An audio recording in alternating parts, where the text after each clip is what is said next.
નમસ્કાર મિત્રો, શ્રીમદ ભગવદ્ ગીતાની આ પવિત્ર યાત્રામાં તમારું ફરી એકવાર સ્વાગત છે. હું કિશન કડિયા અને તમે જોઈ રહ્યા છો મારી યુટ્યુબ ચેનલ પુસ્તિપથ 8. પાછલા અધ્યાયમાં આપણે જોયું કે અર્જુન સંપૂર્ણ રીતે તૂટી ગયો છે. તેના હાથમાંથી ધનુષ છૂટી ગયું છે અને તેનું મન શોકમાં ભરાઈ ગયું છે. આજે આપણે પ્રવેશ કરી રહ્યા છીએ શ્રીમદ ભગવદ્ ગીતાના સૌથી મહત્વપૂર્ણ અધ્યાયમાં, અધ્યાય 2. અહીંથી શ્રી કૃષ્ણ મૌન તોડી અર્જુનને જીવન, ધર્મ અને આત્માનું સાચું જ્ઞાન આપવાનું શરૂ કરે છે.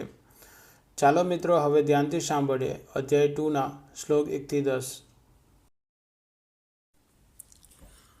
મિત્રો, અધ્યાય 2નો પ્રથમ શ્લોક અને અતિ ભાવુક ક્ષણ બતાવે છે.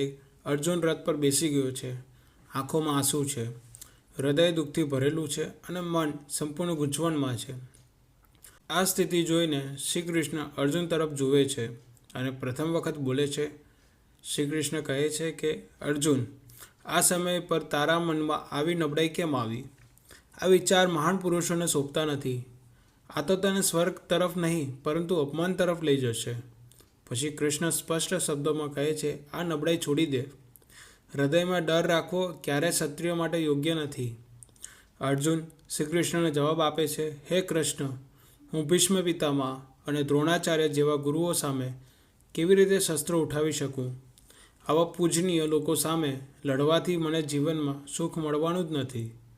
અર્જુન કહે છે, જો આખી ધરતીનું રાજ પણ મળે અને સ્વર્ગનું સુખ પણ મળે તો પણ મારું દુઃખ દૂર થવાનું જ નથી.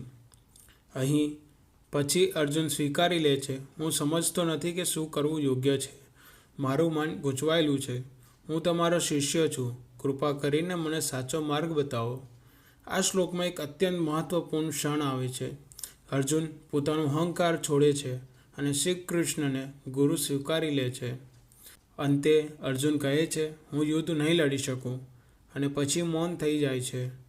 આ સાથે અધ્યાય 2ની શરૂઆત પૂર્ણ થાય છે અને હવે શરૂ થવાનું છે શ્રી કૃષ્ણનું અમર જ્ઞાન.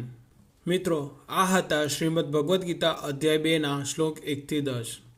અહીં આપણે જોયું કે જ્યારે માણસ સંપૂર્ણ રીતે હારી જાય છે ત્યારે જ તે સાચું જ્ઞાન સ્વીકારવા તૈયાર બને છે.